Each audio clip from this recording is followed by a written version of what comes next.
কলকাঠি নেড়েছেন বিডিআর হত্যাকাণ্ডের প্রধানমন্ত্রী শেখ হাসিনা এবং কয়েকজন আওয়ামী লীগ নেতা যারা তার আত্মীয় স্বজন। বিএনপিকে যদি জনগণ দায়িত্ব দেয় আমরা এই ঘটনার উপযুক্ত বিচার করব, কঠোর বিচার করব এবং যাতে করে এই শহীদ পরিবার সমূহের মনে শান্তি লাভ করে।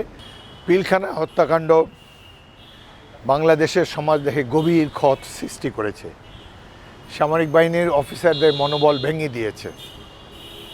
এর জন্য প্রধানত দায়ী 1975 সালে জাসদ নেতা কর্নেল অবসরপ্রাপ্ত আবু তাহের, তিনি ক্ষমতায় যাবার জন্য সাধারণ সৈনিকদেরকে ব্যবহার করে সেনাবাহিনীতে বিশৃঙ্খলা সৃষ্টি করেছিলেন 7 নভেম্বর তারিখে। তারপর প্রধান দায়িত্ব এবং এই ঘটনার কলকাঠি নেড়েছেন বিডিআর হত্যাকাণ্ডের প্রধানমন্ত্রী শেখ হাসিনা এবং কয়েকজন আওয়ামী লীগ নেতা যারা তার আত্মীয় স্বজন।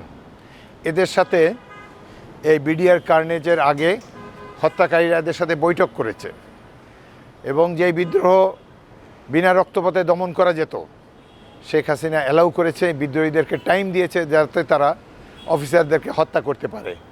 এই হত্যাকাণ্ডের সাথে সরাসরি জড়িত আমাদের একটি প্রতিবেশী রাষ্ট্র, তাদের মতোতেই এই হত্যাকাণ্ড ঘটানো হয়েছে যাতে করে বাংলাদেশ সেনাবাহিনীর সকল পর্যায়ের সৈনিকদের মনোবল ভেঙে যায়, অফিসাররা যাতে বোল্ডলি কমান্ড করতে না পারেন এবং প্রতিরক্ষার জন্য আমরা যাতে প্রতিবেশী রাষ্ট্রের অনুগত হয়ে থাকি, তাদের প্রতি নতজানু হয়ে থাকি, সুদূর প্রসারী পরিকল্পনার অংশ হিসাবে বিডিআর হত্যাকাণ্ড ঘটানো হয়েছে।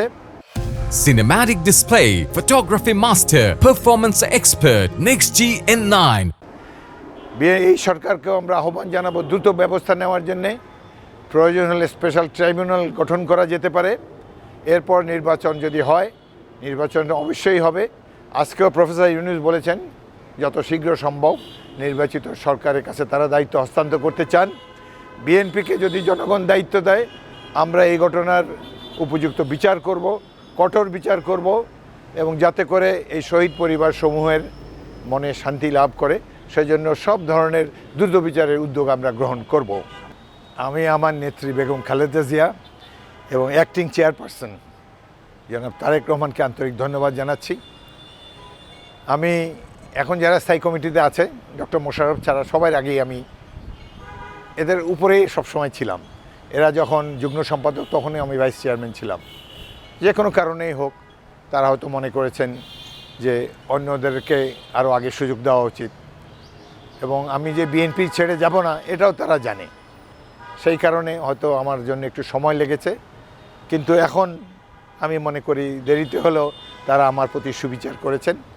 আমি চেয়ারম্যান, অ্যাক্টিং চেয়ারম্যান, স্থায়ী কমিটির সকল সদস্যবৃন্দ এবং বিএনপির লড়াকু কর্মী বাহিনীকে আন্তরিক ধন্যবাদ, কৃতজ্ঞতা জানাই।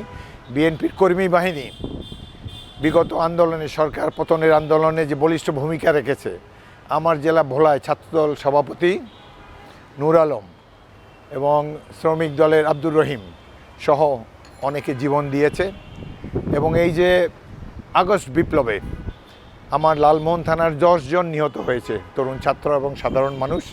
তজুমউদ্দিন থানার 1 জন নিহত হয়েছে, বেশ কয়েকজন এখনও হাসপাতালে চিকিৎসাধীন রয়েছে এবং আন্দোলন সংগ্রামে আমার দলের কর্মী এবং ছাত্র সমাজে বলিষ্ঠ ভূমিকা রয়েছে।